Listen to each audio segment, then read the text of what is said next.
One of my earliest memories is of trying to wake up one of my relatives and not being able to. And I was just a little kid, so I didn't really understand why. But as I got older, I realized we had drug addiction in my family, including later cocaine addiction. I've been thinking about it a lot lately, partly because it's now exactly 100 years since drugs were first banned in the United States and Britain, and we then imposed that on the rest of the world. It's a century since we made this really fateful decision to take addicts and punish them and make them suffer because we believed that would deter them, it would give them an incentive to stop. And a few years ago, I was looking at some of the addicts in my life who I love and trying to figure out if there was some way to help them. And I realized there were loads of incredibly basic questions I just didn't know the answer to. Like, what really causes addiction? Why do we carry on with this approach that doesn't seem to be working? And is there a better way out there that we could try instead? So I read loads of stuff about it, and I couldn't really find the answers I was looking for. So I thought, okay, I'll go and sit with different people around the world who've lived this and studied this and talk to them and see if I can learn from them. And I didn't realize I would end up going over 30,000 miles at the start, but I ended up going and meeting loads of different people, from a transgender crack dealer in Brownsville, Brooklyn, to a scientist who spends a lot of time feeding hallucinogens to mongooses to see if they like them. It turns out they do, but only in very specific circumstances. To the only country that's ever decriminalized all drugs, from cannabis to crack, Portugal. And the thing I realized that really blew my mind is almost everything we think we know about addiction is wrong. And if we start to absorb the new evidence about addiction, I think we're going to have to change a lot more than our drug policies. But let's start with what we think we know, what I thought I know, right? Let's think about this middle row here, right? Imagine all of you, for 20 days now, went off and used heroin 3 times a day. Some of you look a little bit more enthusiastic than others at this prospect. Don't worry, it's just a thought experiment. Imagine you did that, right? What would happen? Now, we have a story about what would happen that we've been told for a century. We think because there are chemical hooks in heroin, as you took it for a while, your body would become dependent on those hooks, you'd start to physically need them, and at the end of those 20 days, you'd all be heroin addicts, right? That's what I thought. First thing that alerted me to the fact something not right with this story is when it was explained to me, if I step out of this TED Talk today and I get hit by a car and I break my hip, I'll be taken to hospital and I'll be given loads of diamorphine. Diamorphine is heroin. It's actually much better heroin than you're ever going to buy on the streets, because the stuff you buy from a drug dealer is contaminated, actually very little of it is heroin, whereas the stuff you get from the doctor is medically pure. And you'll be given it for quite a long period of time. There are loads of people in this room who may not realize that you've taken quite a lot of heroin, right? And anyone watching this anywhere in the world, this is happening. And if what we believe about addiction is right, those people are exposed to all those chemical hooks. What should happen? They should become addicts. This has been studied really carefully. It doesn't happen. You will have noticed if your grandmother had a hip replacement, she didn't come out as a junkie. And when I learned this, it just seemed so weird to me, so contrary to everything I'd been told, everything I thought I knew. I just thought it couldn't be right. Until I went and met a man called Bruce Alexander, who's a professor of psychology in Vancouver, who carried out an incredible experiment that I think really helps us to understand this issue. Professor Alexander explained to me, the idea of addiction we've all got in our heads, that story, comes partly from a series of experiments that were done earlier in the 20th century. They're really simple experiments. You can do them tonight when you go home if you feel a little bit sadistic. You get a rat and you put it in a cage, and you give it 2 water bottles. One is just water, and the other is water laced with either heroin or cocaine. If you do that, the rat will almost always prefer the drugged water and almost always kill itself quite quickly. So there you go, right? That's how we think it works. In the 70s, Professor Alexander comes along and he looks at this experiment and he noticed something. He said, we're putting the rat in an empty cage. It's got nothing to do except use these drugs. Let's try something a bit different. So Professor Alexander built a cage that he called Rat Park, which is basically heaven for rats, right? They've got loads of cheese, they've got loads of colored balls, they've got loads of tunnels. Crucially, they've got loads of friends, they can have loads of sex, and they've got both the water bottles, the normal water and the drugged water. But here's the fascinating thing. In Rat Park, they don't like the drugged water. They almost never use it. None of them ever use it compulsively. None of them ever overdose. You go from almost 100% overdose when they're isolated to 0% overdose when they have happy and connected lives. Now, when he first saw this, Professor Alexander thought, maybe this is just a thing about rats. They're quite different to us, maybe not as different as we'd like, but, But fortunately, there was a human experiment into the exact same principle happening at the exact same time. It was called the Vietnam War.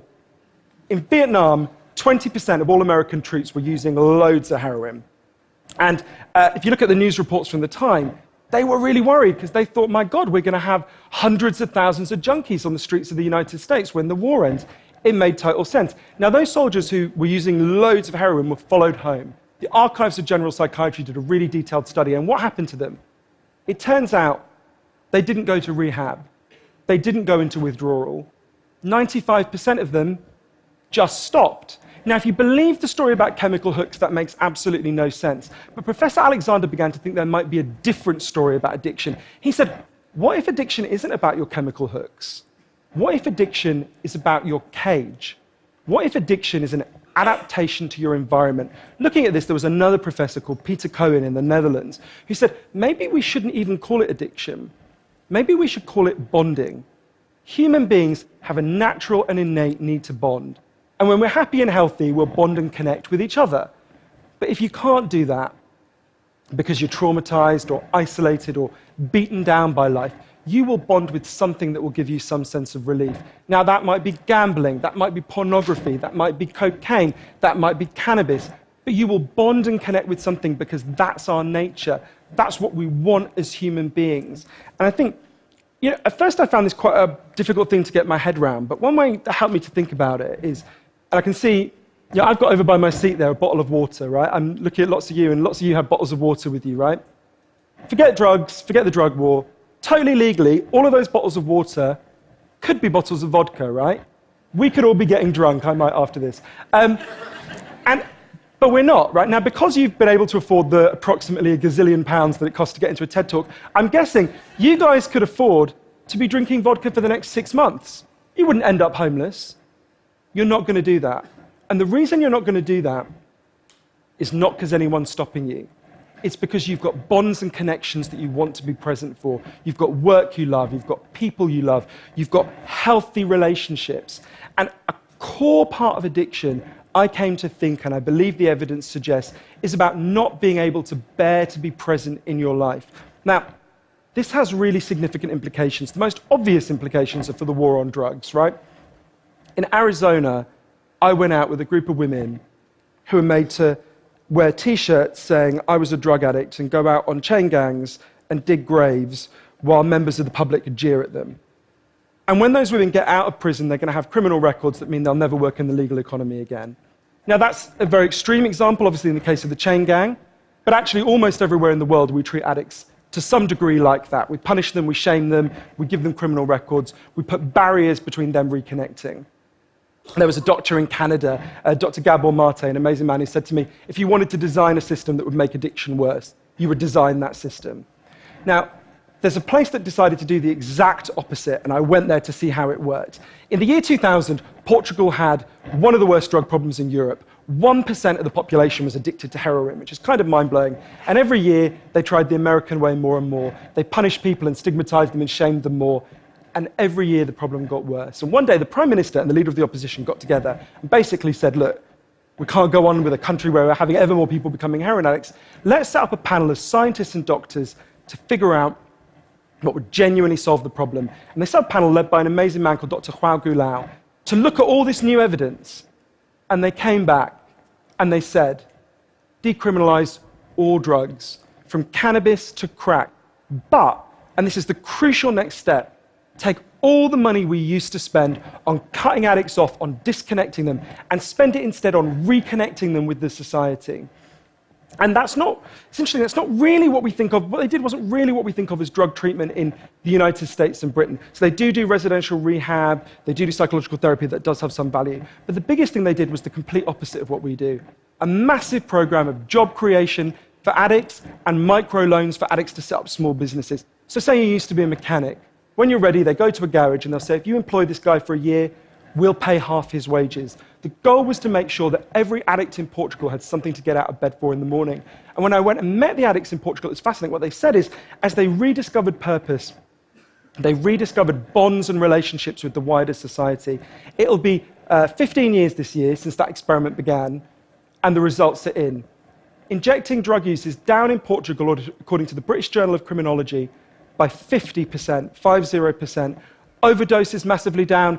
HIV is massively down among addicts. Addiction in every study is significantly down. One of the ways you know it's worked so well is that almost nobody in Portugal wants to go back to the old system. Now, that's the kind of political implications. I actually think there's a layer of implications to all this research below that. You know, we live in a culture where people feel really increasingly vulnerable to all sorts of addictions, whether it's to their smartphones or to shopping or to eating. You know, before these talks began, you guys know this, that we were told we weren't allowed to have our smartphones on. And I have to say, a lot of you looked an awful lot like addicts who were being told their dealer was going to be unavailable for the next couple of hours. And yeah, a lot of us feel like that. And it might sound weird to say, oh, you know, I've been talking about how disconnection is a major driver of addiction. But weird to say it's growing because you think, well, we're the most connected society there's ever been, surely. But I increasingly began to think that the connection we have, the connections we have, we think we have, are like a kind of parody of human connection. If you have a crisis in your life, you'll notice something. It won't be your Twitter followers who come to sit with you. It won't be your Facebook friends who help you turn it round. It'll be your flesh and blood friends who you have deep and nuanced and textured face-to-face relationships with. And I think there's a study I learned about from Bill McKibben, the environmental writer, I think tells us a lot about this. It looked at the number of close friends the average American believes they can call on in a crisis. That number has been declining steadily since the 1950s. The amount of floor space an individual has in their home has been steadily increasing. And I think that's like a metaphor for the choice we've made as a culture, right? We've traded floor space for friends, we've traded stuff for connections, and the result is that we are one of the loneliest societies there has ever been. And yet, Bruce Alexander, the guy who did the Rat Park experiment, says, we talk all the time in addiction about individual recovery, and it's right to talk about that, but we need to talk much more about social recovery. Something's gone wrong with us, not just as individuals, but as a group. And we've created a society where, for a lot of us, life looks a whole lot more like that isolated cage and a whole lot less like Rat Park. But if I'm honest, this isn't why I went into it, right? I didn't go in to discover the political stuff, the social stuff.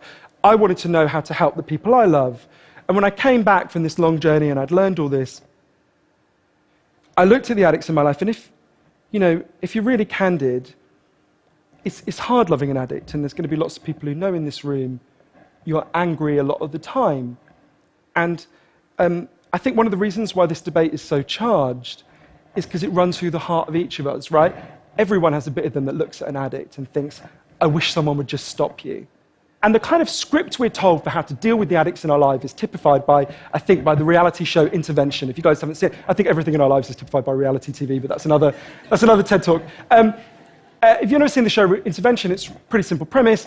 You get an addict, all the people in their life, gather them together, and say, if you don't shape up, they confront them with what they're doing, and they say, if you don't shape up, we're going to cut you off, right? So what they do is they take the connection to the addict and they threaten it. They make it contingent on the addict behaving the way they want. And I began to see why that approach doesn't work. And I began to think that almost that's like the importing of the logic of the drug war into our private lives. So I was thinking, well, how can I be Portuguese, right? And what I try to do now, and I can't tell you I do it consistently, and I can't tell you it's easy, is to say to the addicts in my life that I want to deepen the connection with them, to say to them, I love you whether you're using or you're not. I love you whatever state you're in, and if you need me, I'll come and sit with you, because I love you and I don't want you to be alone or to feel alone. And I think the core of that message, you're not alone, we love you, has to be at every level of how we respond to addicts, socially, politically, and individually. For 100 years now, we've been singing war songs about addicts. I think all along we should have been singing love songs to them, because the opposite of addiction is not sobriety. The opposite of addiction is connection. Thank you.